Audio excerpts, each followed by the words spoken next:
Okay. Question number 2 ఏంటంటే, should a person wait to remarry until divorce proceedings are over? అంటే ఒకవేళ కొన్ని cases మొన్న నువ్వు చెప్పిన ప్రకారం you are handling a case and అబ్బాయి ఏమో సెకండ్ మ్యారేజ్ కోసం వాళ్ళు సంబంధాలు చూడడం మొదలు పెట్టారు అండ్ ఆ డేట్స్ కూడా ఫిక్స్ అయిపోయింది, కానీ అప్పటికే ఇది డివోర్స్ ప్రొసీడింగ్స్ ఫినిష్ అవ్వలేదు. So can they go ahead and marry because they're in the proceedings? They can go ahead and marry if they want to be arrested. So no.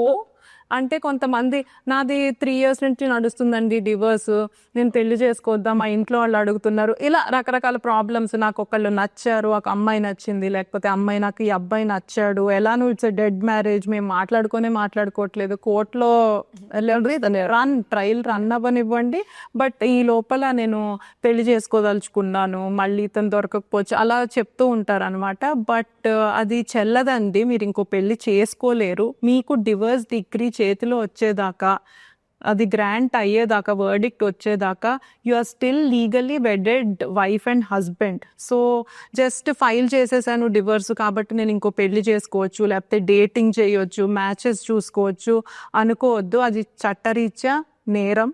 మీరు భార్యాభర్తల కిందే consider అవుతారు మీకు విడాకులు వచ్చేదాకా. లేటెస్ట్ న్యూస్ అప్డేట్స్ కోసం ఇప్పుడే డౌన్లోడ్ చేసుకోండి మీడియా ఎఫెక్ట్స్ యాప్.